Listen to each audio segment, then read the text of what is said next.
आज हम बात करने वाले हैं ब्रोडस के घर की।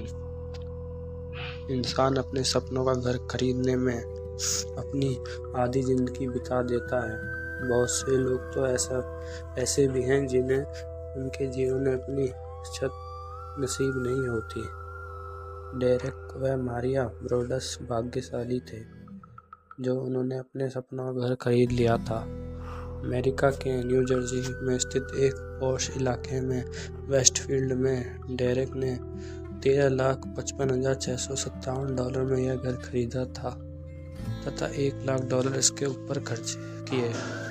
डेरेक अपनी पत्नी मारिया और 3 बच्चों के साथ जल्द से जल्द इस 6 बेडरूम वाले शानदार घर में शिफ्ट होना चाहता था। सब कुछ तो हो चुका था लेकिन थोड़ा रेनोवेशन का काम बाकी था। यहाँ तक सब ठीक था। डेरेक और उसका परिवार अपने नए घर को लेकर काफ़ी खुश था।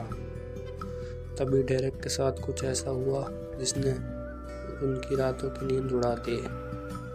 दरअसल डेरेक एक दिन जब अपने नए घर में पेंटिंग का काम कर रहा था तभी उसे एक लेटर बॉक्स से एक चिट्ठी मिली। चिट्ठी में सबसे पहले तो उन्हें नए घर खरीदने की बधाई दी गई थी। इसके बाद चिट्ठी लिखने वाले ने लिखा था कि इस घर पर नज़र रखी जा रही है। लिखने वाले का दावा था कि उसने इस घर पर नज़र रखे हुए है। 1920 के दशक से उसके दादा ने इस घर पर नज़र रखी। 1960 के बाद उसके पिता ने तथा अब वह इस घर पर नज़र रखे हैं। उसने डेरेक को यह भी लिखा था कि वह अपनी जानता है कि इस घर की दीवारों के क्या राज दफन है। चिट्ठी लिखने वाले ने अपने नाम की जगह दी वाउचर लिखा था।